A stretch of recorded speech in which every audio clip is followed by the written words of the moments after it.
Hey guys, welcome back to another video. In today's video, I kind of wanted to talk about the thought process behind buying a $30,000 car, which of course is this Tesla Model 3, and buying this car while also trying to be financially responsible. So, anyone that knows me knows that I'm a pretty frugal guy with a very money-driven mindset.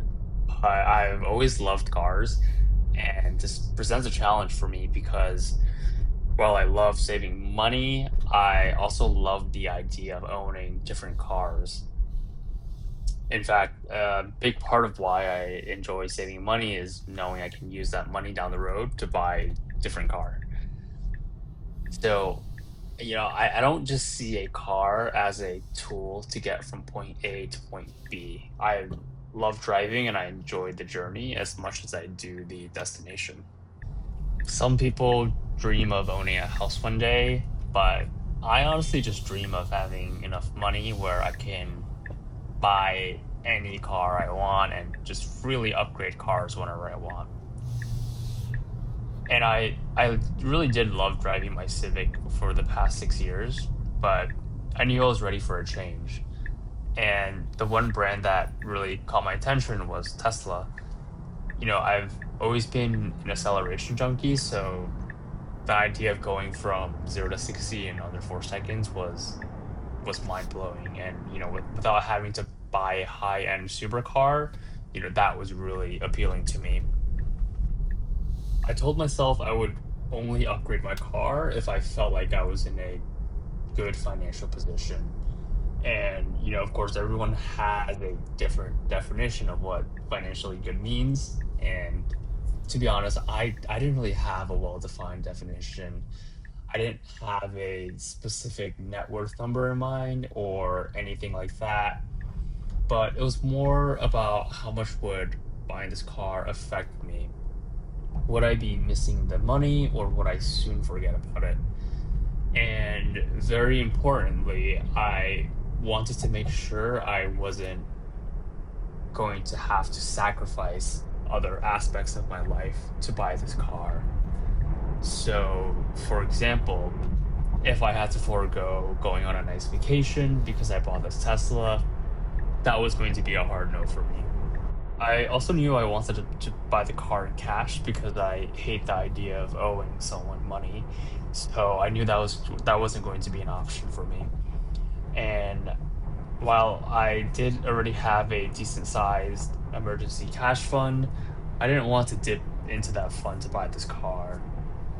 And the stock market at the time, it was at an all-time high price when I decided to buy this car. So I decided to sell some of my stocks at all-time high prices and use those gains to fund the car.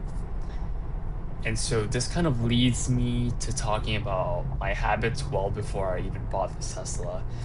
As I said in the beginning of this video, I am a very frugal person. Because I know I have this very expensive passion, I try to save money in areas of my life where I just don't really care as much. So, for example, I would never call myself a foodie. I enjoy eating out every now and then, but not to the extent of so-called foodies, people who are constantly posting photos of their food, people who are just really into the dining experience. That's not really me. So that's one area where I can save money. I cook a lot at home and I don't really eat out a ton. And when I do, I usually just hit up the cheaper spots. Rent is another one. In the past 6 years of living in Los Angeles, I mostly lived with roommates and tried to keep my rent under $2,000 a month. So doing this, of course, allowed me to save a ton of money per month. And on top of that, and I think this is the most important part, I invested all of my disposable income after expenses into the stock market. So, with the help of investing, I was able to double my net worth while pretty much doing nothing. Because of these actions, I was able to build a pretty decently sized net worth by the age of 28. Obviously, nothing too crazy, but enough where I felt like buying this Tesla wouldn't really hurt me financially. And on top of that, I knew I could sell my current car for around $15,000. So my total out of pocket cost was just going to be $15,000. So to conclude this video, I think the point I want to drive home is if you want to treat yourself and buy a car that you've been thinking about for a while, make sure you've been preparing for this financially, right? So, have you been aggressively saving and investing for several years? Will buying this car keep you up at night financially, or will you forget that you even spent the money? If a part of you is worried about the cost of the car, honestly, I would say just wait and keep saving. Where when to the point where you get to a point where you're not worried about the cost of the car at all, right? You're not going to think about it at all. So I would recommend that you wait until that point before you pull the trigger. Anyway, that's all. I hope you guys enjoyed this video, and please make sure to like and subscribe if you enjoyed this content.